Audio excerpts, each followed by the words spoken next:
Bonjour à chacun, à chacune, à ceux qui sont aussi chez eux derrière leurs écrans. Que Dieu nous bénisse ensemble dans ces temps troublés, comme ça a été rappelé tout à l'heure. Et j'aimerais évoquer avec vous un texte qui est approprié, je trouve. Il s'agit d'une personne, mais on pourrait la ramener à une famille, on pourrait la ramener à une situation d'église, on pourrait la ramener à un peuple, à une nation. On a parlé de l'Ukraine tout à l'heure, on a parlé de la Russie. Le monde va mal et l'homme souffre, c'est une réalité. J'aimerais vous présenter un petit diaporama que vous avez peut-être déjà vu ici ou là, mais je trouvais qu'il était bien pour introduire mon propos, puis ensuite on abordera ensemble la thématique de ce que je veux vous présenter, avec en ligne de mire la foi et l'épreuve, ou la foi dans l'épreuve, ou la foi avec la souffrance. Au Japon, quand un bol est cassé, il est réparé en comblant les fissures avec de l'or, créant ainsi un magnifique objet. Cet art révèle la beauté dans ce qui a été brisé. Quand un objet a subi des dommages et a une histoire, cela le rend plus beau. Il en est de même pour nous. Tout ce par quoi nous sommes passés, nos épreuves, nos luttes, nos blessures, ne rendent pas nos vies plus laides, même si c'est ce que nous ressentons lorsque nous les traversons.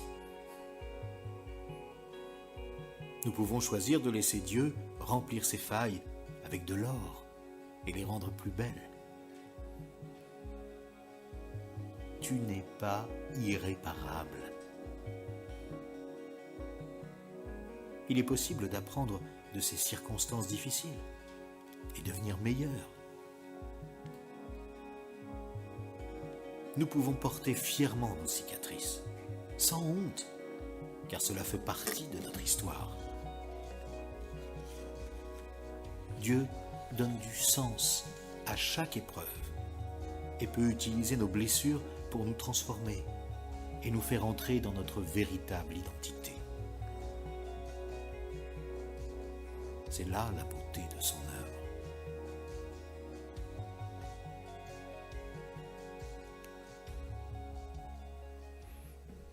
Voilà donc le propos de ce matin. On va s'entretenir avec un personnage enfoui, perdu dans une très très longue généalogie.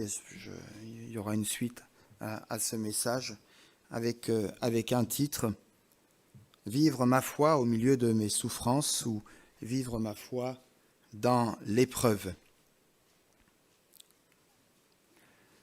Alors l'histoire du roi de Perse, on va gagner du temps, ce sera pour une autre fois, mais la réalité et la finalité, c'était que ce roi finalement, qui voulait avoir et connaître le secret de la vie, et qui avait demandé à l'un de ses sages de faire une étude, et cet homme était parti, il avait contourné tous les continents, il était revenu, et puis la finalité, c'était de dire à ce roi mourant, à la fin de sa vie, l'homme souffre. Et quelque part, on a vu tout à l'heure dans cette diapo, dans cette vidéo, Dieu donne du sens à chaque épreuve, à chacune de nos épreuves, même si elles sont dures, même si nous ne les comprenons pas, et peut utiliser nos blessures pour nous transformer et nous faire entrer dans notre véritable identité. C'est ce que disait tout à l'heure cette vidéo. Et j'ai envie de dire que tout le monde ici est concerné par cette réalité de la souffrance, de l'épreuve, que nous soyons chrétiens ou que nous soyons non-croyants. Vivre ma foi dans l'épreuve. Une vérité ici d'abord à saisir et dire que mes souffrances, mes épreuves ne sont pas une fatalité. On peut peut-être le penser ou on nous l'a peut-être dit. Elles préparent dans notre cœur le chemin de Dieu pour ma vie, pour ta vie. Et j'aimerais ici rappeler trois réalités de notre condition humaine. Il est question de la souffrance, il est question de l'absurdité devant l'inégalité, et puis cette solitude aussi qui est une souffrance parfois. La souffrance est liée à notre condition d'homme déchu. Elle ne fait pas et elle ne faisait pas partie du plan de Dieu. Et nous le voyons dès les premières pages de la Bible, la Genèse apparaît comme une conséquence directe de la chute. Cette souffrance est là et elle jaillit à cause de cette désobéissance initiale à l'ordre de Dieu dans le jardin d'Éden. Ça nous renvoie à Genèse chapitre 3. Mais avant la chute, il n'est pas du tout question de souffrance. Ce qui est sûr, c'est que dans le ciel, la souffrance n'existera plus. Apocalypse 21:4 nous le dit. Dieu essuiera toute larme de nos yeux et la mort ne sera plus. Il n'y aura ni deuil, ni cri, ni douleur. Et on pourrait rajouter ni guerre, ni conflit, ni meurtre, car les premières choses ont disparu. La souffrance ne fait donc pas partie du plan de Dieu. Elle est une chose anormale. Mais malheureusement, elle fait partie de notre quotidien et elle est une réalité incontournable. L'absurdité devant l'inégalité. Pourquoi certains sont-ils éprouvés plus que d'autres ? Tout le monde connaît des souffrances, mais pourquoi certains doivent-ils souffrir plus que d'autres ? Pourquoi certains sont-ils valorisés alors que d'autres sont montrés du doigt ou sont exclus ? Pourquoi certains sont-ils bien portants alors que d'autres sont constamment tiraillés par la maladie ? Pourquoi certaines personnes ont eu une enfance heureuse alors que d'autres ont traversé et traversent peut-être encore des expériences douloureuses ? Pourquoi ces inégalités devant la vie ? Nous avons dans la Bible l'exemple, entre autres, de Job. Job qui ne comprend pas ce qui lui arrive. Pourquoi cette maladie subite qui l'atteint de plein fouet ? Pourquoi moi, Seigneur ? Pourquoi Dieu ne répond-il pas à ma prière ? Et plus on cherche à comprendre, plus on se trouve devant un mur. Pas toujours, mais souvent, soyons honnêtes. Mais nous avons le droit d'exprimer devant Dieu notre incompréhension. Et il faut le faire. Job n'a pas mâché ses mots devant le Seigneur, dans son dialogue, dans sa prière. Et cependant, jamais il n'a été réprimandé par Dieu à cause de ses paroles. Car malgré tout, nous dit le texte biblique, on arrive à la fin du livre, dans Genèse 42, verset 7, il est dit que Job parla avec droiture. Je peux exprimer mon incompréhension, mon mécontentement, mais restons droits, restons humbles devant le Seigneur. Lorsque l'on parle de souffrance, on touche inévitablement aux limites de la nature humaine et du mystère du mal. Un mystère qui n'est pas tant de l'ordre de l'incompréhension, on comprend certaines choses, mais je dirais plutôt un mystère qui demeure une réalité que l'on n'a jamais fini de comprendre, malheureusement, car la Bible ne nous explique pas tout dans le détail. Il y a une part qui nous dépasse et qui nous demande de faire confiance au Dieu créateur, à celui qui nous a voulu, à celui qui nous a aimés, à celui qui nous a donné la vie. La solitude qui est souvent une conséquence aussi de nos souffrances. Job se sent seul et incompris. Et il dira, celui qui souffre a droit à la compassion de son ami, n'est-ce pas ? Même quand il abandonnerait la crainte du Tout-Puissant, il a encore droit à cette compassion. David, plus loin, dira et se plaindra aussi de sa propre solitude. Mes amis et mes compagnons se tiennent éloignés de ma vie, de ma plaie, et mes proches se tiennent à l'écart. Ça vous arrive, ça ? Avez-vous déjà vécu ce genre de choses, doublement quand ce sont des amis proches, des amis, des confidents ? Nos souffrances nous isolent des autres, ce qui augmente encore plus notre peine. Lorsque l'épreuve nous atteint, souvent dans les débuts, nos amis sont là, nos proches sont là, à nos côtés, mais peu à peu, nous nous sentons bien souvent seuls face à notre souffrance. 3 réalités donc qui marquent notre condition humaine et notre finitude, la souffrance, l'absurdité devant l'inégalité et la solitude. J'aimerais maintenant ici rappeler en quelques mots 3 réalités sur Dieu. 3 réalités qui nous donnent un sens nouveau à notre vie au milieu de nos épreuves ou encore de notre souffrance. Dieu est souverain, Dieu est bon, Dieu est fidèle. SBF, ne l'oubliez pas. Dieu est souverain, il règne et maître en maître absolu, il maîtrise toutes choses, même devant les conflits qui viennent frapper aujourd'hui à notre porte ou devant nos écrans qui nous bouleversent et devant lesquels nous nous sentons si démunis et si incapables et si fragiles. Face à la souffrance qui peut toucher chacun de nous, je sais que Dieu tient toutes choses dans ses bonnes mains. Je sais que l'Éternel est grand et que notre Seigneur est au-dessus de tous les dieux. Tout ce que l'Éternel veut, il le fait dans les cieux et sur la terre, dans les mers et dans les abîmes. Psaume 135. Job aurait bien aimé comprendre ce qui lui arrivait, mais il n'a jamais eu d'explication précise. Élihu, l'un de ses 3 amis, lui dira, Job 36, « Dieu est grand par sa puissance. Qui saurait enseigner comme lui? Qui lui prescrit ses voies?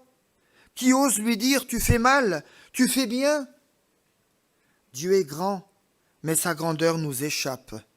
Le nombre de ses années est impénétrable. » Finalement, c'est Dieu lui-même qui répondra à Job et lui parlera de sa souveraineté.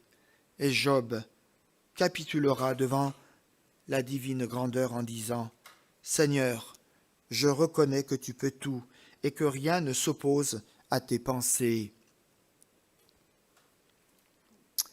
Dieu est bon en face de l'absurdité, devant l'inégalité et l'incompréhension de ce qui peut nous arriver. Je peux malgré tout m'appuyer sur la bonté du Seigneur. Le prophète Jérémie a fait cette expérience. Il a lui aussi répandu sa plainte et son incompréhension devant Dieu. Mais ce qui lui a redonné du courage, de l'espérance, ce qui est venu nourrir sa foi, c'est de se rappeler les bontés du Seigneur. Voici ce que je veux repasser dans mon cœur, ce qui me donnera de l'espérance. Les bontés de l'Éternel ne sont pas épuisées, ses compassions ne sont pas à leur terme. Elles se renouvellent chaque matin. Chaque matin. Oh, que ta fidélité, oh, que ta grandeur est manifeste. L'Éternel est mon partage, dit mon âme. C'est pourquoi je veux espérer en lui. L'Éternel a de la bonté pour qui espère en lui, pour l'âme qui le cherche. Est-ce que tu espères dans le Seigneur ce matin? Est-ce que ton âme le cherche? Parce que si c'est le cas, eh bien la réponse est là. Dieu est fidèle. Lorsque je me sens seul, lorsque Dieu semble ne pas répondre, je sais cependant que Dieu n'abandonne pas ses enfants. Le chapitre 11 de l'Épître aux Hébreux nous parle de ces grands héros de la foi. Lorsque nous les découvrons, nous nous rendons compte qu'il y a 2 catégories de groupes, 2 catégories de personnes. Ceux qui, par la foi, ont connu la victoire, et ceux qui, par la foi, n'ont pas obtenu ce qu'ils attendaient. À l'évidence, parfois Dieu répond, parfois il semble se taire et demeurer pour un temps dans le silence. Question piège ou question très évangélique. Lesquels avaient la plus grande foi? Ceux qui n'ont pas eu de réponse avaient-ils moins de foi que les autres? Mes amis, je vous invite à relire ce merveilleux chapitre 11 de l'Épître aux Hébreux, et vous serez rassurés et édifiés si vous le lisez et vous le méditez dans son ensemble. Je peux donc, avec une foi sincère, et pourtant, devant la réalité, me rendre compte que Dieu puisse rester parfois silencieux. Ce n'est pas lié à ma foi. Dieu semble parfois ne pas répondre, mais cela ne veut pas dire que Dieu est absent de ma vie, que Dieu est absent de ta vie. Ça, c'est l'ennemi qui voudrait nous le souffleter à l'oreille. Dieu ne répond pas, relation de cause à effet, donc il y a quelque chose dans ta foi, dans ta spiritualité, dans ta relation avec Dieu. Et puis on tombe, et on tombe, et on tombe dans la culpabilité. Et puis on voit Dieu tout petit, et notre mal et notre épreuve tellement grand qu'on est étouffé. C'est l'arbre finalement qui cache toute la forêt merveilleuse, faite de grâce et de bonté. Chers amis, comme nous dit le psaume 37, « L'Éternel affermit les pas de l'homme, et il prend plaisir à sa voie. » Dieu veut affermir tes pas ce matin. Dieu veut affermir ta foi.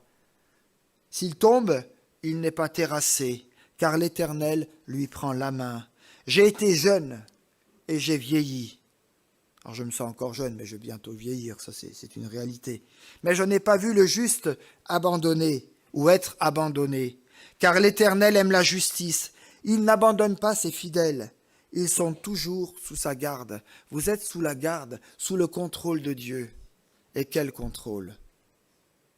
Pour cela, eh bien, j'aimerais maintenant que nous puissions aborder le texte biblique qui va nous aider à voyager et à découvrir un personnage que vous connaissez ou que peut-être nous avons oublié. Vivre ma foi au milieu de l'épreuve. J'aimerais à ce stade de notre réflexion que nous puissions lire ensemble le récit concernant l'histoire d'un certain Jabet, ou Yabet selon la traduction. Quel a été l'élément déclencheur de la vie de Jabet? Le déclic qui lui a permis d'échapper à un chemin tout tracé de douleur, de misère et de dépression. Il semblerait que ce soit une simple prière, contenue dans un seul petit verset et perdue au milieu d'une longue généalogie qui peut nous paraître rébarbative, pour ne pas dire rébarbative tout simplement. Et pourtant, cette personne apparemment inconnue était connue de Dieu. Lui connaît le désir de son cœur. Il connaît les profondeurs de sa motivation spirituelle, la soif de se mettre en relation avec lui. Je vous propose alors de faire cette lecture. Je l'ai quelque part ici. Voilà, en fait, on fera deux lectures. Un texte aussi que j'ai mis en parallèle, repris de Jean 15. 1 Chronique 4. Jabet était plus considéré que ses frères. Sa mère lui donna le nom de, attention aux mamans et aux papas qui donnent des noms et des prénoms, enfin plutôt des prénoms. Sa mère lui donna le nom de Jabet, en disant, c'est parce que je l'ai enfanté dans la douleur. Jabet invoqua le nom du Dieu d'Israël, en disant, drôle de prière, qui ne se terminera pas finalement. Si tu me bénis et si tu étends mes limites, si ta main est sur moi, si tu me préserves de tous les malheurs, en sorte que je ne sois plus dans la douleur, et on attend la suite de la prière, il n'y a pas de suite. C'est entre lui et le Seigneur, ça ne nous regarde pas. C'est dans l'intimité de Dieu. Et la suite ou la fin de cette prière, c'est, et quelle fin, et j'aimerais qu'elle soit pour vous et pour moi ce matin, cette fin, et Dieu accorda ce qu'il lui avait demandé. On a envie de dire, Amen, Alléluia, je veux la même. Je veux que ça soit pour moi aussi la même chose, Seigneur. Et un autre texte que je voulais mettre aussi en parallèle, ce n'est pas vous qui m'avez choisi, mais moi je vous ai choisi, je vous ai établi, je vous ai qualifié afin que vous alliez et que vous portiez du fruit, et que votre fruit demeure, afin que ce que vous demanderez en mon Père, en mon nom, il vous le donne. Ce que je vous commande, c'est de vous aimer les uns les autres.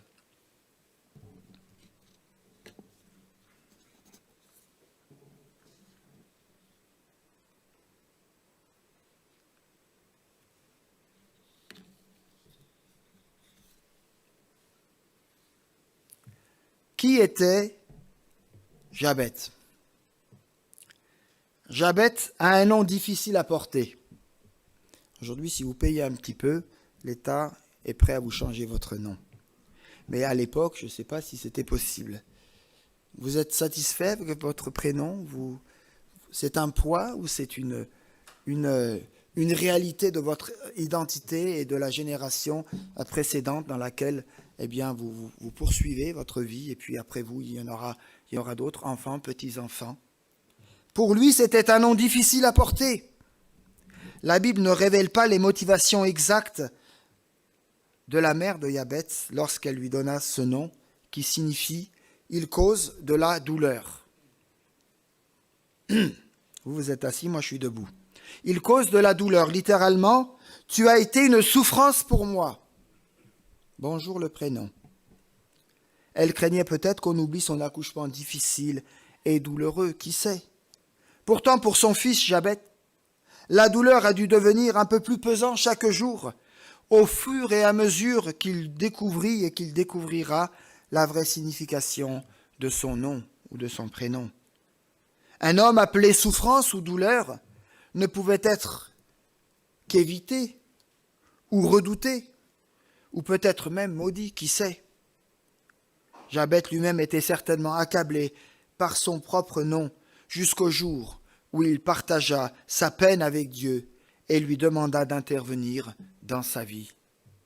N'attendez pas trop pour déposer votre peine devant le Seigneur avant qu'il ne soit trop tard, avant que vous soyez couché au sol, avant que vous soyez pleinement découragé. C'est l'œuvre et le jeu de l'ennemi. Ces mots qui font mal à entendre. Imaginez, enfin j'ai essayé mais c'est difficile, imaginez la situation si tant est que nous puissions nous mettre dans la peau de ce personnage. Sa mère qui l'appelle à manger.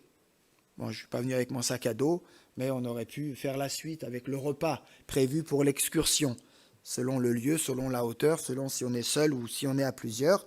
Souffrance, viens te mettre à table. Souffrance, tu veux bien appeler tes frères. Souffrance va me faire ceci. Souffrance, viens m'apporter cela. On rigole, mais ce n'est pas rigolo. Jabet, quelle terrible résonance, quel handicap, quel poids, quelle culpabilité placée sur cet enfant qui n'a rien demandé à personne et qui, durant toute sa vie, ou une bonne partie de sa vie, a dû supporter son nom qui lui rappelle qu'il a été la souffrance de sa mère. Et tenez-vous bien, dès sa naissance, parfois ça surgit à la jeunesse, à l'adolescence, ou plus tard encore. C'est pas facile, et ça fait parfois des conflits ou des éclatements. Mais là, c'est depuis sa jeunesse. On ne pouvait pas mieux faire. N'avons-nous pas finalement, mes amis, hérité, nous aussi, quelque part, à un moment de notre vie, d'un nom difficile à porter, celui de notre vieille nature pécheresse, tout simplement. Mais Dieu en Jésus-Christ a un jour changé notre nom, et au-delà des mots, il a changé notre caractère, notre identité. Aujourd'hui, l'Esprit Saint nous assure que Jésus nous a justifiés et que notre identité profonde a changé. Vous le saviez, mais je vais vous le rappeler. Romains 8, 16. L'Esprit lui-même rend témoignage à notre esprit que nous sommes devenus enfants de Dieu. N'ayez pas peur de le dire. De même, la suite de ce court récit nous montre un homme de foi déterminé qui n'a pas accepté sa situation comme étant une fatalité. C'est écrit, donc ça va arriver. On me l'a dit, donc je ne peux rien changer. Vous savez, ce sont des choses que on reçoit dans notre jeune, dans notre tendre enfance. Puis un jour, ça surgit et ça vient impacter notre communion avec Dieu. Ça vient impacter notre jeunesse. Ça vient impacter nos sentiments. Ça vient jaillir un moment comme un parasite dans notre vie de couple, dans l'éducation de nos enfants, dans notre monde professionnel, dans notre vie d'église, et j'en passe. Parasites qui n'ont pas lieu d'être, mais qui ne viennent pas du Seigneur.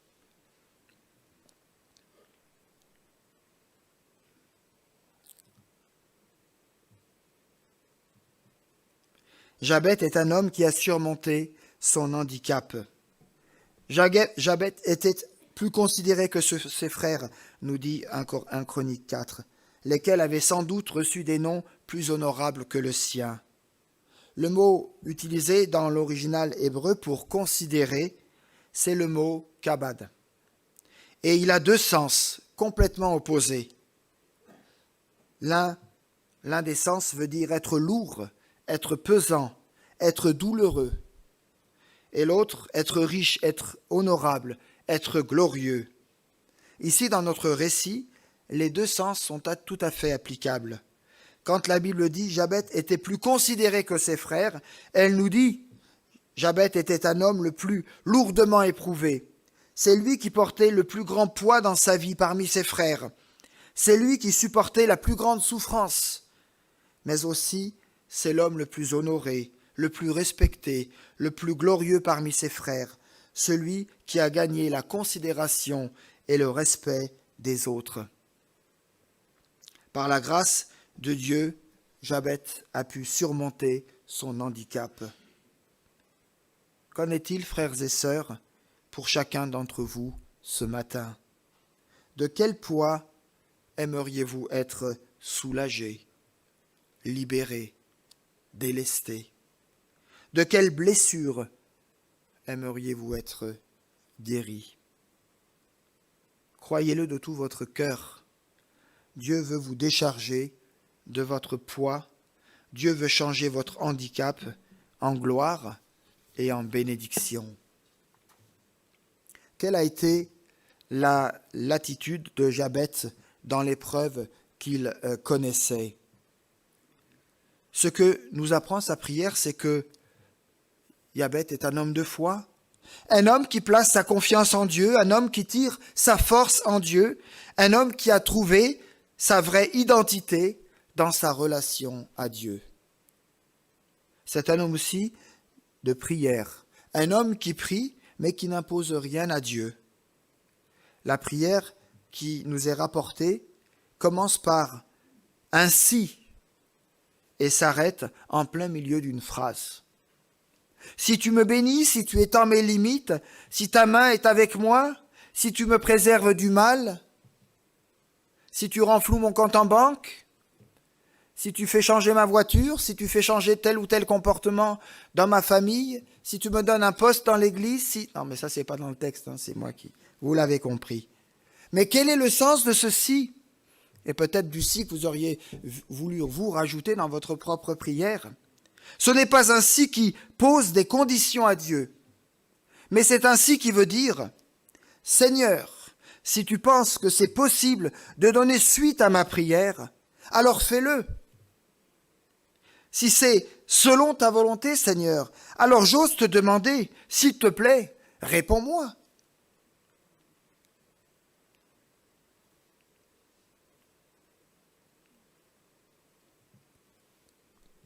Et Dieu lui accorda ce qu'il lui avait demandé. Frères et sœurs, les exemples bibliques ne manquent pas pour stimuler et nourrir notre foi dans les promesses de Dieu. Pensons, mais il n'y a pas que eux, je les aime bien en particulier, au prophète Élie qui pria pour que la pluie cesse de tomber, puis qu'il puisse de nouveau pleuvoir. Je vous renvoie à 1 Roi 18, et puis on nous rappelle le récit en Jacques 5. Au roi Salomon qui demanda de la sagesse à Dieu, et Dieu lui accorda, 2 Chroniques, chapitre 1. Au roi Ézéchias qui tomba malade, et qui pria et qui reçut la guérison, 2 Chroniques, chapitre 32. À l'apôtre Pierre en prison, et à l'Église qui sans relâche, qui priait pour lui, et la Bible nous dit qu'il fut libéré, et quelle libération, acte 12, sans oublier les nombreux encouragements qui nous sont donnés dans l'Écriture. Luc 18, qui nous rappelle qu'il est nécessaire de prier constamment, sans jamais se décourager. 1 Thessaloniciens 5, priez sans cesse. Éphésiens 6, priez en toute occasion. Philippiens 4, 7, en toute chose faites connaître vos besoins à Dieu avec des supplications et actions de grâce. Et puis Jude 20, priez par le Saint-Esprit. Jabet n'impose rien à Dieu. c'est tout à fait le contraire. Il est prêt à se soumettre à la souveraineté et à la volonté de Dieu. Dans cette humble prière, mes amis, je ne peux m'empêcher de penser ici à la prière même de Jésus, juste avant sa mort. Père, s'il est possible que cette coupe s'éloigne de moi, toutefois non pas ce que je veux, mais ce que tu veux. Chers amis, et je terminerai par là, les réponses divines à nos prières dépendent de notre volonté et de notre capacité à définir ce que nous attendons du Seigneur. Je redis cela. Nos réponses divines à nos prières dépendent de notre volonté et de notre capacité à définir ce que nous attendons, ce que nous croyons, ce que nous espérons du Seigneur. Si nous avons confié nos vies au Seigneur, n'hésitons pas à lui demander de nous combler de bénédictions. Parce que Dieu, veut nous bénir, parce que c'est un Dieu de grâce. Ne limitons pas ce que Dieu est prêt et ce qu'il veut nous donner, parce que nous ne le savons pas, parce que nous l'ignorons, parce que nous n'osons pas demander. Osons demander. Osons demander, car il n'y a rien de mal à prier pour que Dieu nous bénisse, pour que Dieu te bénisse, si c'est dans le but de le glorifier, de nourrir ta foi, ta communion, ta relation avec lui, et bien sûr, d'être une bénédiction pour les autres. Que Dieu nous bénisse ensemble, que Dieu nous aide à sortir de nos difficultés, de nos combats, de nos souffrances, et par la grâce de Dieu, on aura une suite à ce récit, mais que déjà ce texte puisse nous aider, nous accompagner à savoir comment nous positionner devant le Seigneur. Pourquoi je prie? Dans quel objectif? Qu'est-ce que j'attends du Seigneur? Les réponses divines à nos prières dépendent de notre volonté et de notre capacité à définir ce que nous attendons du Seigneur. Quelle est ton attente du Seigneur ce matin? Que voulez-vous que je vous fasse? Dit le Seigneur. Amen. On va chanter encore.